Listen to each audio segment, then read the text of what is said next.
Chers compatriotes, depuis 2003, l'Organisation internationale du travail, OIT, célèbre la Journée mondiale de la sécurité et de la santé au travail le 28 avril de chaque année en mettant l'accent sur la prévention de la recrudescence des accidents et maladies professionnelles dans le monde du travail. Cette tradition découle aussi de l'hommage exceptionnel rendu par le mouvement syndical mondial en 1996 aux différentes victimes des accidents de travail et des maladies professionnelles. Chers compatriotes, pour la première fois de l'histoire, la présente journée est célébrée pendant que le monde entier est frappé par la pandémie du Covid-19 avec ses conséquences dramatiques sur le plan économique et social. En conformité avec cette crise sanitaire qui frappe l'humanité tout entière, le thème choisi par l'OIT cette année est « Enrayer la pandémie, la sécurité et la santé au travail peuvent sauver des vies ». Au niveau national, la République démocratique du Congo a choisi le thème qui cadre avec cette pandémie, éliminant le Covid-19 en s'appuyant sur la santé et la sécurité au travail pour sauver les emplois. Il s'agit ici de se concentrer sur les mesures édictées par l'OMS et le président de la République, ensemble avec son gouvernement, pour faire face à la propagation du coronavirus et à l'augmentation inquiétante du nombre de nouveaux cas, plus spécifiquement dans le monde du travail. Je saisis cette heureuse circonstance pour rendre un vibrant hommage au président de la République, chef de l'État, son Excellence Félix-Antoine Tshisekedi, pour avoir pris des mesures urgentes relatives à la pandémie du coronavirus, mesures complétées par la proclamation de l'état d'urgence sanitaire.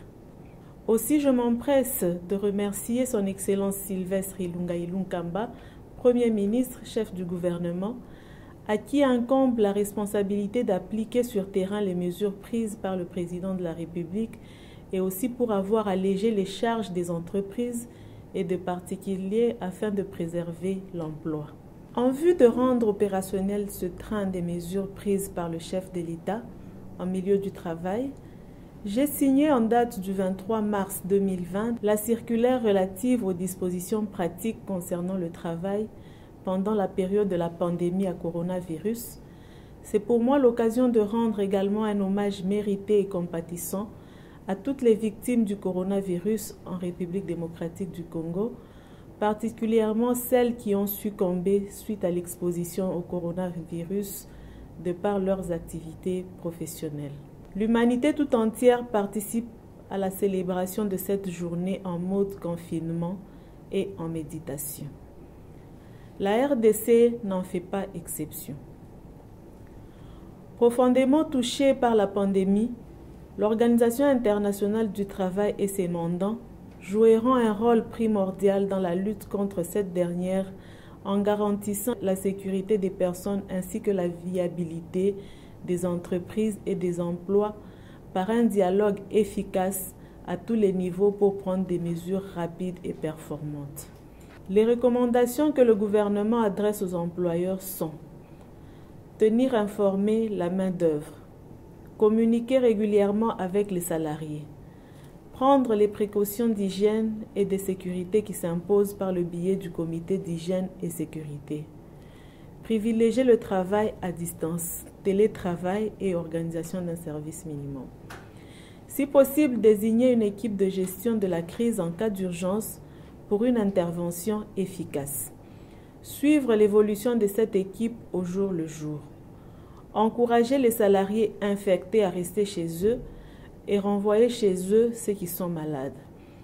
Supprimer les déplacements non essentiels.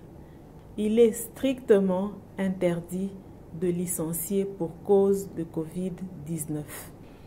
Chers compatriotes, il va de soi que l'observance stricte des gestes barrières demeure en milieu de travail pour stopper la propagation de la pandémie tout en protégeant les travailleurs et la société dans son ensemble. Que vive la sécurité et la santé au travail, que vive la RDC, je vous remercie.